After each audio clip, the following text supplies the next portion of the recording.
டேய் என்னடா நீ வெளிநாட்டுல வேலை பாக்குற? நான் இதுக்கடா வெளிநாட்டுல வேலை பாக்குறேன். ஹைப்போதெட்டிக்கலா இமேஜின் பண்ணிக்கோடா. சரி நீ வேலை பாக்குறனால ஒய்ஃபையும் குழந்தைகளும் ரொம்ப வருஷமா பிரிஞ்சிருக்க. சரி திடீர்னு ஒரு நாள் உன் ஒய்ஃப் பர்த்டேக்கு அவளை சர்ப்ரைஸ் பண்ணலாம்னு இன்ஃபார்ம் பண்ணாம வர. சரி ஆனா அங்க அவ உனக்கு ஒரு சர்ப்ரைஸ் வச்சிருக்கா. அது என்னவா இருக்கும்? கிஃப்ட் பொம்மை ரிங்கு அது இதுன்னு ஏதாவது வாங்கி கொடுப்பா. அந்த சர்ப்ரைஸ் அவனை கொன்னு ரம்ல போட்டு மூடுனா எப்படி இருக்கும்? உண்மையில இப்படிலாம் மாடா நடக்கும். இப்படித்தான் உத்தரப்பிரதேசல சௌரவ் ராஜ்புட்ன்ற பையனும் முஸ்கான்ற பொண்ணும் சின்சியரா லவ் பண்ணிட்டு இருக்காங்க. லவ் பண்ண பொண்ணையே கல்யாணம் பண்ணிக்கணும்ன்றதுக்காக என்னதான் சௌரவ் வீட்ல முஸ்கான கல்யாணம் பண்ணிக்கிறதுக்கு ஒத்துக்கலனாலும் அவங்க எல்லாரையுமே மீறி நான் ஒய்ஃப் முஸ்கான் தான் முக்கியம்னு சொல்லி கல்யாணமும் பண்ணிக்கிறாரு. சௌரவ் நேவி ஆபீசரா இருந்தனால நான் ஒய்ஃபை விட்டு பிரிஞ்சு இருக்க முடியாம தன்னோட வேலையை விட்டுட்டு அவளுக்காக சொந்த ஊருக்கே வந்துடுறாரு. இந்த பொண்ணு எங்களுக்கு மருமகளா இருந்தா உங்களோட சொத்துல ஒரு பங்கு கூட உனக்கு கிடையாதுன்னு அவங்க ஃபேமிலி எல்லாருமே ஒதுக்குன பிறகும் சௌரவ் உங்க தயவு எனக்கு தேவையில்லை, என் ஒய்ஃபை எனக்கு நல்லா பாத்துக்க தெரியும்னு ஒய்ஃப் முஸ்கானுக்காக எல்லாத்தையுமே தூக்கி போட்டு வந்திருக்காரு. நாளடைவில் அவங்களுக்கு அழகான பெண் குழந்தை ஒன்னும் பிறகுது. இப்படியே அவங்க வாழ்க்கை சந்தோஷமா போயிட்டு இருக்கும்போது தன்னோட ஒய்ஃப் முஸ்கான் தான் கூட முன்ன மாதிரி இல்லன்னு ஒய்ஃப் நடவடிக்கையில சேஞ்சஸ் தெரியுதுன்னு அப்படிதான் ஒய்ஃபுக்கு என்னதான் ஆச்சுன்னு விசாரிக்கும் போது தெரிய வருது. கொஞ்ச நாள் முன்னாடி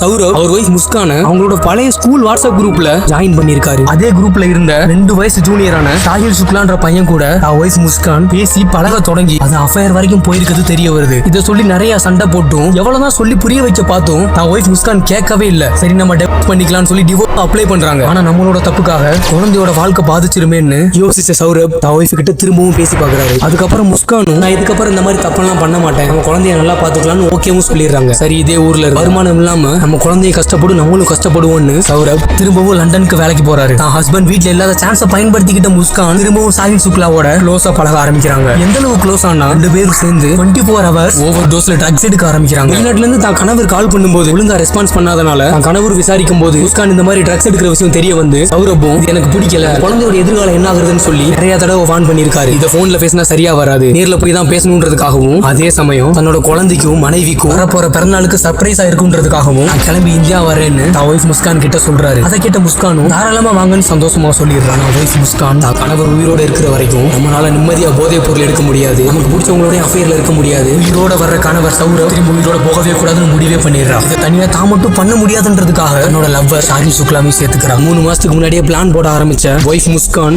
லவ்வர் சாஹில் சுக்லா ஒத்துக்கலன்றதுக்காக அவனோட ஒரே வீக்னஸ் பாயிண்ட் ஆன அவங்க அம்மா இறந்ததை வச்சு ஸ்னாப்சாட்ல ஒரு ஃபேக்கான ஐடி கிரியேட் பண்ணி சாஹில் சுக்லாவோட அம்மா மாதிரியே தினமும் நைட்டு சாஹில் சுக்லாக்கு மெசேஜ் பண்ணிட்டு இருந்திருக்கா. சாஹில் சுக்லாவும் இறந்து போன தான் அம்மா தான் பேசுறாங்களோன்னு நம்ப ஆரம்பிச்சு இதை பத்தி முஸ்கான் கிட்டயும் சொல்றா. அதை பார்த்த முஸ்கான் இந்த மெசேஜஸ் எல்லாம் பாரு, உங்க அம்மாவுமே நம்ம 2 பேரும் சேர்ந்து வாழணும் தான் ஆசைப்படுறாங்க, ஆனா நம்ம சேர்ந்து வாழணும்னா என் ஹஸ்பண்ட் உயிரோட இருக்க கூடாது, எங்க பர்த்டேக்கு எங்களை சர்ப்ரைஸ் பண்ண அவர் வர்றாரு, நம்ம சேர்ந்து அவருக்கு ஒரு பெரிய சர்ப்ரைஸ் கொடுத்துடலான்னு கொலை பண்றதுக்கு தேவையான மாதிரியான பொருட்களை வாங்க ஆரம்பிக்கிறாங்க. ஒரு வழியா முஸ்கானோட கணவரும் வெளிநாட்டுல இருந்து வீட்டுக்கு வந்துடுறாரு. இதெல்லாம் எதுவுமே தெரியாத மாதிரி தான் கணவரோடையும் குழந்தையோடையும் ஜாலியா பார்ட்டி பண்ணிட்டு அன்னைக்கு நைட்டு கணவர் சௌரபுக்கு தூக்கு மாத்திரைகள் கொடுத்து மயக்க ட்ரை பண்ணும்போது கணவர் கொஞ்ச நேரத்துல எந்திரிச்சிட்டனால மறுநாள் நைட்டு அதிக டோஸ் உள்ள போதை மாத்திரைகளை சாப்பாட்டுல கலந்து கொடுத்து அவரை மயக்க அடிச்சு கொலை பண்ணதுக்கு அப்புறம் தான் லவ்வர் சாஹில் சுக்லாவை வீட்டுக்கு கூப்பிட்டு அந்த பாடியை எப்படி டிஸ்போஸ் பண்ணலாம்னு யோசிக்கிறா. எப்படி டிஸ்போஸ் பண்றதுன்னு தெரியாம தான் ஃப்ரெண்ட்ஸ் எல்லாருக்குமே கால் பண்ணி இந்த மாதிரி நான் இன்னைக்கு பூஜை பண்ணேன், பூஜை பொருட்களை தூக்கி போடக்கூடாது, பூமி மாதாக்கு தான் கொடுக்கணும், பட் எப்படி புதைக்கிறது என்னன்னு தெரியல, ஏதாவது ஐடியா இருந்தா கொடுங்கன்னு கேட்கும்போது அதுல ஒருத்தர் கூட முன் வராதனால